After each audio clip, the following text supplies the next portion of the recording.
coming off of this. That is how cold it is in my apartment currently. There's a hole in the ceiling. I don't have heat. It's all good. I'm good. Everything's fine. What do these really need to go back? I've been paying some late fees on some of these because I'm done with them and I just haven't taken them back. What am I doing? I don't know. I don't even know what's happening here right now. Hey guys, I'm Ellie and welcome back to my channel. Today I'm going to be doing my library haul for October for you guys. I did mention a few of the items that I got out in October for my September haul, just because I didn't really get a whole lot out. Most of the things that I checked out in October were like in anticipation for either a readathon, a movie coming out, or just in anticipation. I see you shiver with anticipation. 8 things to show you guys that I checked out from the library in October, so I'm gonna go ahead and show them to you now.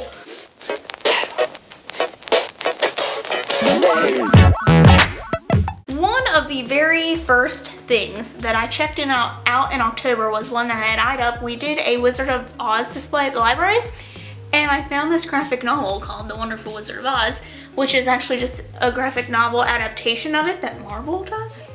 Intriguing.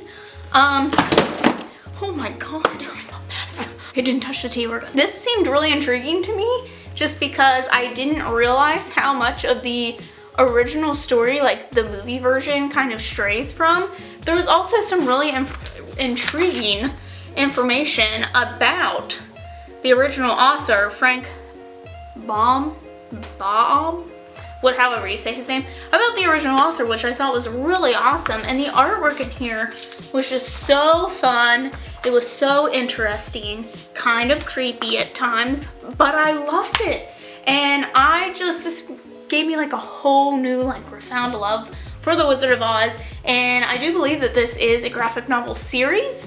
The rest of it follows the rest of the Wizard of Oz series, so I'm probably gonna check out some more of these because I really enjoyed it. Another one I checked out is Raven the Pirate Princess. This is volume 5. Raven the Pirate Princess is one of my favorite graphic novel series of all time. This follows an all-female pirate crew. Holy hell. This follows an all-female pirate crew, and this one was all about relationships. Like, they even make fun of it. They're like, everyone's pairing up, the dreaded pairing up. But this is so much fun. There's a lot of like lesbian and bi rep in this. Going to get Raven's kingdom back. She is like the rightful heir to the pirate kingdom or something, but her father has put her away in a castle and was like, you don't deserve it because you're a girl. And of course that doesn't go over well, so Raven is gonna go show them with her awesome crew that she deserves it. So I hope that this continues on because I love this series so much. Get to it if you haven't read it. I picked up one more graphic novel here to tell you guys about, and that is Houdini, the Handcuff King. I never actually got around to this. I still might check it out, but this is, you know, a graphic novel based around Houdini. This is like a monotone kind of graphic novel. This is also a middle grade graphic novel, so I'm interested to see. I feel like this will be a quicker read than most just because there's not a lot necessarily going on these pages, but I still might get around to it just because it still intrigues me. So I think that's it for the, oh, there is one more graphic novel and I don't know what I do with it. Oh, it's right here. Then probably my favorite graphic novel out of this haul was Witch Boy, and this took me by surprise. This is a pretty large graphic novel, and I do believe it might be a standalone, but this was so good. So this takes place in a world where women are witches and men transform into animals, and there is no like switching the roles. But our young character here, he really wants to be a witch. He wants to be a witch so bad, and he believes that he has the magic inside of him to be a witch instead of like a shifter.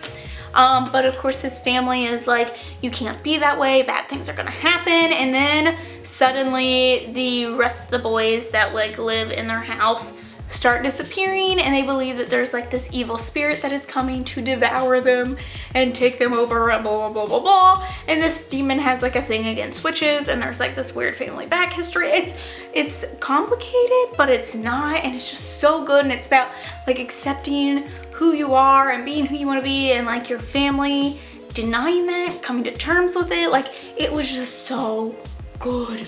So if you're looking for like a standalone graphic novel, this one was fantastic. Then I checked out 2 short story collections, one of which was Toil and Trouble, which I also enjoyed so much. This is short stories about witchcraft and women and just empowerment, and I like that each of these stories wasn't just based around like the basic witch type story. Like, there's one that's based around astrology, there's some that is like minimal magic, there's some where it's just like fate has told them who they're gonna be and them changing fate. Like, it was just such a fun collection of stories. There's a lot of lesbian rep in this as well, so holla at the creators of this, of making it so diverse.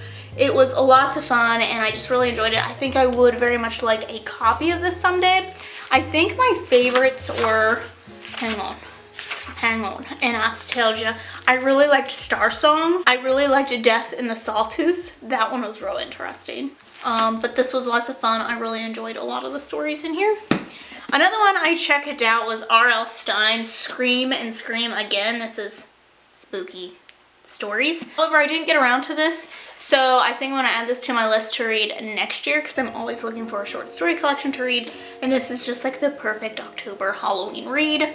I don't have time for it this month, or I would just keep it and read it. It is a bit thicker of a collection. You didn't know it existed, here it is. Y'all like R.L. Stein. And then one of the books that I checked out that I just had seen all over Bookstagram, all over the place. I'm currently halfway through it, and that is The Dark Descent of Elizabeth Frankenstein. I love this cover.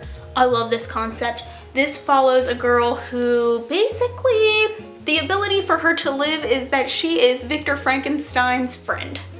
Like, she is a nobody, she has been put out into the world, and Victor's a little odd. He doesn't get along with other kids, so Elizabeth is given the job of being Victor's friend, to tame him when he's being absurd. This is years down the road. Victor has gone away to school. She hasn't heard from him. She's afraid that Frankenstein is going to get rid of her because she is no longer useful to him.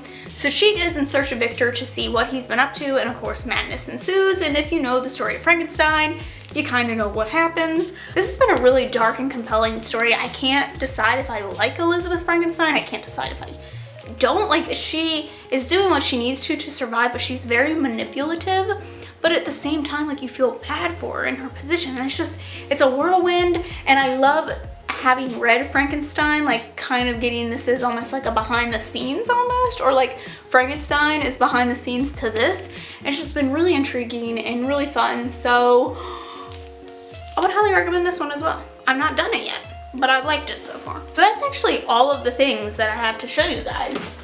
I do check out a lot more items than the things that I show you guys, but a lot of the things, like, I check out a lot of cookbooks and I'll have them for like a day. I check out a lot of movies and like they just sit around. Like right now I had Modern Family checked out, Jurassic World 2 or whatever it's called, also Ocean's 8. So I check out a lot of other things that I don't really share with you guys just because they aren't really relevant, or the things that I don't really use that much.